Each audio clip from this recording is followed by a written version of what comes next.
మంత్రి గారు చెప్తున్నారు. కూర్చోండి కూర్చోండి ప్లీజ్ కూర్చోండి ప్లీజ్ కూర్చోండి ప్లీజ్ కూర్చోండి కూర్చోండి అధ్యక్ష మంత్రి గారు చెప్పండి. ప్రధానమైనటువంటి కూర్చోండి. ప్రధానమైనటువంటి సమస్య ఉత్పన్నమైన దానికి కారణం వారు అడిగిన ప్రకారంగా ఏదైతే దేనికోసం అయితే కేటాయించబడిందో దానికి భిన్నంగా అక్కడ ఉన్నటువంటి కొండలు మరియు నీటి వనరుల విషయంలో స్థానిక ప్రజల అనుమతి లేకుండానే భూ వినియోగ మార్పిడి జరిగిందనేది ప్రధానమైన సమస్య. అదేవిధంగా ఋషికొండకి అపారమైన నష్టం కలిగించారండి. ఇక్కడ అధ్యక్ష విశాఖపట్నం ఋషికొండ బీచ్ అనేది అది పూర్తిగా మనకి బ్లూ ఫ్లాగ్ బీచ్ అధ్యక్ష. మొత్తం రాష్ట్రంలో ఉన్నటువంటి అన్ని బీచ్ల్లోనూ బ్లూ ఫ్లాగ్ బీచ్ ఏదైనా ఉందంటే అది ఋషికొండ బీచ్ అధ్యక్ష. ఆ బీచ్ లో ఏ ఉద్దేశంతో అయితే దీన్ని ప్రారంభించారో ఏం చెప్పారంటే అంతకుముందు అక్కడ 58 గదులతోటి ఒక అద్భుతమైనటువంటి రిసార్ట్ ఉండేది, హరిత రిసార్ట్ మనకి ఆంధ్రప్రదేశ్ లో ఉన్నటువంటి అన్ని రిసార్ట్స్ కంటే కూడా బెటర్ ఇన్కమ్ ఇచ్చినటువంటి రిసార్ట్స్. ఒక సంవత్సరంలో 7 కోట్ల నుంచి 16 కోట్ల వరకు ఆదాయం ఇచ్చినటువంటి రిసార్ట్స్ అవి డిమాలిష్ చేశారు. అన్ని అద్భుతంగా ఉండగానే అవి డిమాలిష్ చేసేటప్పుడు వారు చెప్పిన మాట ఏంటంటే ఇంతకంటే అద్భుతమైన రిసార్ట్స్ కడతాం, ఇంతకంటే ఎక్కువ మందికి ఉపయోగంలోకి తీసుకొస్తామని చెప్పి అక్కడ వారు కట్టింది ఈ ప్యాలెస్. అందులో ఉంది చదువుకోండి ఇవాళ అక్కడ గజెట్ లో ఉందో విని చదువుకోండి. వాళ్ళు గదులు కడతామని చెప్పి చేసిన పని ఏంటి తెలుసా అధ్యక్ష? విజయనగరం బ్లాక్ అని కట్టారు. అందులో 3 బ్లాకులు అప్పటి ముఖ్యమంత్రి గారికి అప్పుడు వారి కుటుంబ సభ్యులకి ఏర్పడేలాగా. కళింగ బ్లాక్ అని కట్టారు, అందులో అఫీషియల్స్ కి. అదేవిధంగా గజపతి బ్లాక్ అని కట్టారు, దాని తర్వాత వేంగి బ్లాక్ అని కట్టారు. ఇవన్నీ కూడా 7 బ్లాకులు కట్టి 7 బ్లాకుల్లో మొత్తం అన్ని కలిపి మనకు రూములను వేడే మేము ప్రత్యక్షంగా చూసాం. డిప్యూటీ చీఫ్ మినిస్టర్ గారు చూశారు, ముఖ్యమంత్రి గారు చూశారు, మేము వెళ్ళి చూసాం. వీళ్ళు చెప్పిన మాట వాళ్ళు ఆ రోజున అప్లికేషన్ పెట్టినప్పుడు విని సావధానంగా వినండి. ఇప్పుడు అప్లికేషన్ పెట్టినప్పుడు వాళ్ళు చెప్పిన మాట దీన్ని బెటర్ రిసార్ట్ గా చేస్తామని చెప్పి చివరిలో ఒక జీవో ఇచ్చారు అధ్యక్ష. ఆ జీవో ఇచ్చినప్పుడు దీన్ని ముఖ్యమంత్రి గారి యొక్క నివాసం కోసం జీవో నెంబర్ కూడా చెప్పాను. కమాన్ రండి తీసుకుందాం. జీవో నెంబర్ లో చెప్పింది ముఖ్యమంత్రి గారికి నివాసం కోసం, క్యాంప్ ఆఫీస్ కోసం కట్టుకుంటామని చెప్పారు. అదేవిధంగా మంత్రులు ఎవరైనా అక్కడికి వచ్చినప్పుడు ఉండడానికి కడతామని చెప్పారు. వచ్చిన ఒరిజినల్ అప్లికేషన్ లో ఏం చెప్పారు? మేము మంచి రిసార్ట్స్ కడతాం, ఇంతకంటే అద్భుతంగా చేస్తామని చెప్పి ఈ రకంగా చేశారు. ఇందులో మొత్తం అన్ని కలిపి వాళ్ళు ఖర్చు పెట్టింది 481 కోట్ల రూపాయలు ఖర్చు పెట్టి దీంట్లో బాత్ టబ్ ఉంది అధ్యక్ష 12 లక్షల రూపాయలు. అవి మొత్తం మీరు తీసుకుంటే లోపలికి వెళితే ఇంద్రభవనం అధ్యక్ష, ఇంద్రభవనం. మీరు నిజంగా జెన్యూన్ గా చెప్పిన ప్రకారం చేసుంటే ఎందుకు మీరు అందరినీ రానివ్వలేదు? మీకు ఆ రోజు ఒక సామెత ఉంది అధ్యక్ష, ఒక సామెత చెప్తాను. ఇది ఎంత వైలేషన్ అంటే స్పష్టంగా వైలేషన్ అధ్యక్ష. మీరు జీవో నంబర్ ఇస్తారు, మీకు వాళ్ళు పెట్టిన అప్లికేషన్ మీ టేబుల్ మీద పెడతాను. ఆ అప్లికేషన్ కానీ జీవో నెంబర్ కానీ చూడండి, ఎక్కడా కూడా పొంతం లేదు. ఆ రోజు మనకి మనం ఏదంటే ఓం మహానగరం తగలబోతుంటే ఫిడేలు వాయించినటువంటి నీరో చక్రవర్తి లాగా ఆనాటి వ్యవస్థ సర్వనాశనం అయిపోతుంటే ఇంత డబ్బు ఖర్చు పెట్టి తన సొంత భవనం కోసం అలా ఆఫీస్ రూమ్ ఒక టెన్నిస్ కోర్ట్ అంత ఉంటుంది అధ్యక్ష. ఆయన ఆఫీస్ రూమ్ ఒక టెన్నిస్ కోర్ట్ అంత ఉంటుంది. ఇవన్నీ ఖర్చు పెట్టి ఎవరి డబ్బులు ప్రజా డబ్బుల్ని ఇలా మోసం, ఇంకా సిగ్గు లేకుండా ఏ రకంగా మాట్లాడతారు, ఏ రకంగా అడుగుతారు వీళ్ళు, ఏ రకంగా ప్రశ్నిస్తారు? ఇంత అన్యాయం చేసి ఇవాళ జీవోలన్నీ ఉన్నాయి. పెడతాను నేను, వాళ్ళు చూసుకుని చదువుకోనండి, సమాధానం చెప్పుకోనండి. ఇంత అన్యాయం చేస్తుంటే ప్రజాధనాన్ని తోచుకు తింటుంటే ఇందులో ఎవరి ఇంట్లోకి ఎంత డబ్బు అంత డబ్బు తీసుకుని వాళ్ళు చేయడం కరెక్ట్? ఒక్క జీవోలు చూడండి, మొత్తం జీవోలు చూడండి, జీవోలు చూసుకోండి. మంత్రి గారు ప్లీజ్ బాధపడతారు సార్, తెలుస్తారు నిజాలు అధ్యక్ష.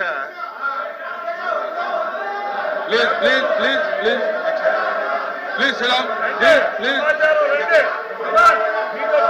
మంత్రి గారు మీరు కూర్చోండి. అధ్యక్ష అధ్యక్ష I don't want to yield because they are telling wrong. ఉన్నాయి మా దగ్గర ఉన్నాయి, మా దగ్గర పూర్తి డీటెయిల్స్ ఉన్నాయి, మా దగ్గర డీటెయిల్స్ ఉన్నాయి అధ్యక్ష. ఈ జీవో నెంబర్లు కూడా ఇస్తాను నేను జీవో నెంబర్లు కూడా మీకు ఇస్తాను. జీవో నెంబర్లు కూడా చూసి మీరు చెప్పండి. I table all the GOs మీ దగ్గర పెడతాను నేను, రమ్మనండి. మంత్రి గారు, ఐ డోంట్ yield మంత్రి గారు. I don't want to yield. I don't want to కూర్చోండి, yield. కూర్చోండి. I don't want to yield. మీరు ఇది తేల్చాలి. వాళ్ళు చెప్పింది అబద్ధమా, నేను చెప్పింది అబద్ధమా తేల్చండి అధ్యక్ష. అధ్యక్ష, వాళ్ళు చెప్పింది అబద్ధమా, నేను చెప్పింది అబద్ధమా జీవో నెంబర్లు చూపిస్తారు. Please, రమ్మనండి, మంత్రి గారు. రమ్మనండి, ఓపెన్ డిబేట్ కి రమ్మనండి. వాళ్ళకి దమ్ముంటే ఓపెన్ డిబేట్ కి రమ్మనండి. Please please please please please మంత్రి గారు,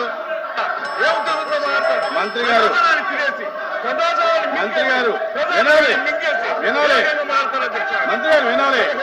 ప్లీజ్ ప్లీజ్ ప్లీజ్ ప్లీజ్ మంత్రి గారు, ఇక్కడ అడిగినటువంటి ప్రశ్న వేరు, ఇక్కడ అడిగినటువంటి ప్రశ్న వేరు, సబ్జెక్ట్ మాట్లాడుతున్నది వేరు.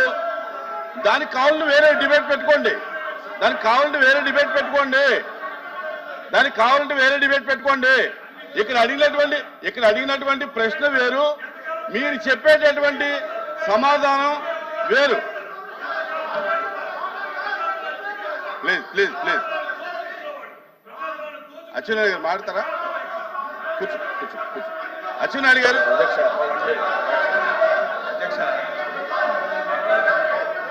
ప్లీజ్ ప్లీజ్ ప్లీజ్ మీరు రండి, ఒకసారి రండి, మీకు చూపిస్తాను. వాళ్ళు కూడా నమ్మనండి.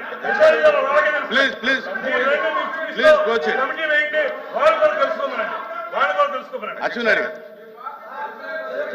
అధ్యక్ష కూర్చోండి, కూర్చోండి. రాంగోపాల్ రెడ్డి గారు కూర్చోండి, రాంగోపాల్ రెడ్డి గారు కూర్చోండి, కూర్చోండి, మీరు కూడా కూర్చోండి, కూర్చోండి. రమేష్ గారు, రమేష్ గారు, మాధవ్ గారు కూర్చోండి. ప్లీజ్ ప్లీజ్ భాషా గారు, భాషా గారు, భాషా గారు కూర్చోండి. అధ్యక్ష శ్రీకాంత్, అధ్యక్ష శ్రీకాంత్ కూర్చోండి. అధ్యక్ష అది వీళ్ళు చూస్తే ఈ రకంగా మాట్లాడరు అధ్యక్ష. వాళ్ళు బాధపడతారు. అధ్యక్ష వినండి వినండి. మంత్రి గారు, మంత్రి గారు. విమర్శలు వినండి. అచ్చెన్నాయుడు గారు, అది అచ్చెన్నాయుడు గారు. నేను సూటిగా అధ్యక్ష కాదు, అచ్చెన్నాయుడు గారు ఒక్క నిమిషం కాదు, కాదు. ఇవాళ అడిగినటువంటి ప్రశ్నలు వేరు, ప్రశ్నని సబ్జెక్టు డిబేట్ అయింది. ఏమి మీరు కాదు, మీరు కాదు, మీరు కాదు, మీరు కాదు. ఇక్కడ అడిగినటువంటి ప్రశ్న మీరైతే అధ్యక్ష ఒకవేళ దానికి కావాలంటే వేరే డిబేట్ పెట్టుకోండి. నేను అధ్యక్ష మాట్లాడు. నేను ఎవరిని అధ్యక్ష ఎవరిని విమర్శించదలుచుకోలేదు. ఇప్పుడే కాదు, ఎప్పుడు విమర్శించను కూడా, ఉన్న వాస్తవాలు చెప్పాలి. ఆ రోజు అధ్యక్ష మంత్రి గారు మాట్లాడుతుంటే మేము ఏంటండి అధ్యక్ష అరే మంత్రి గారు మాట్లాడు, గౌరవ మంత్రి గారు మాట్లాడుతుంటే కూర్చోండి అమ్మా. అధ్యక్ష అది కూర్చోండి, కూర్చోండి, కూర్చోండి. అధ్యక్ష అది వీళ్ళు చూస్తే ఈ రకంగా మాట్లాడరు అధ్యక్ష.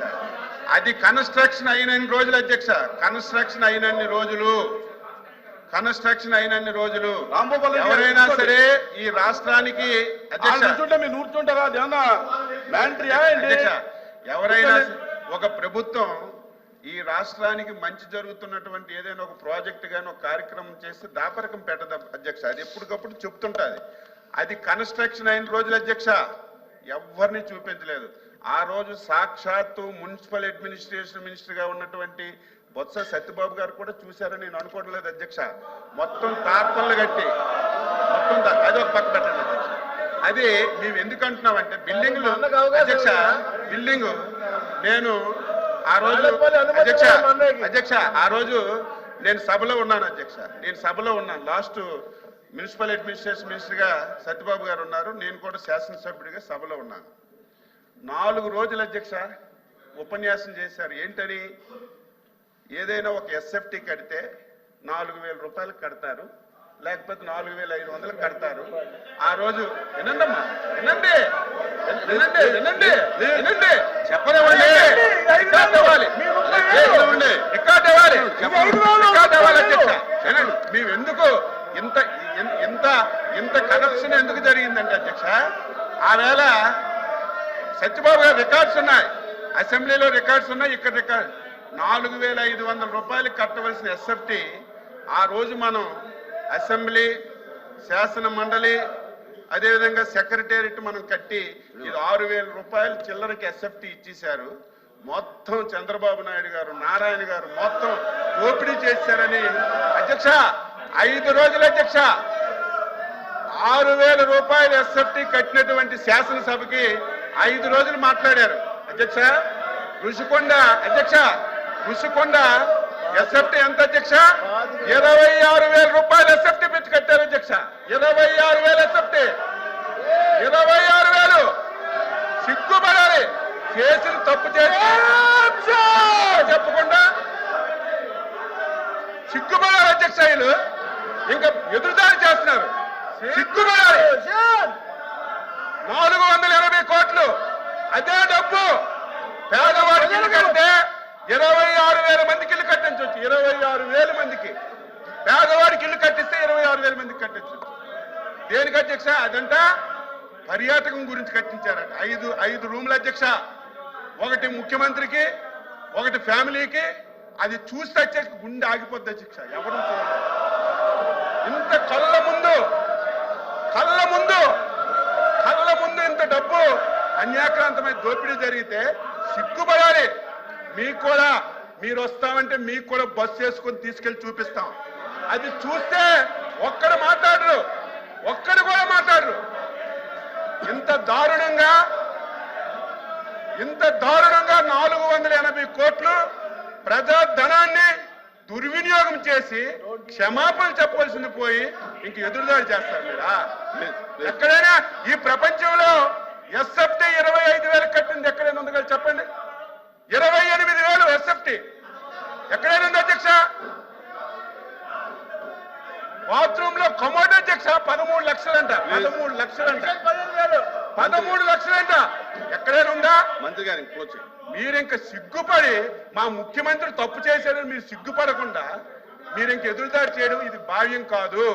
మీకు ఒకటే కోరుతున్నాను అధ్యక్ష, ఇవన్నింటితో చెప్తాం. అవసరం ఉంటే ఒక అరగంట సేపు చర్చించండి, చర్చ పెట్టండి, ఇంకా వాస్తవాలని మేము చెప్తాం. ఇది చాలా దారుణం అని చెప్పి కూడా ఈ సందర్భంగా తెలియజేసి మీరు ఎంత తక్కువగా ఈ విషయంలో ఉంటే అంత మంచిది. ఎప్పటికైనా సరే మీరు తెలుసుకోమని చెప్పి కోరుతున్నాను. ఎల్ఓపి గారు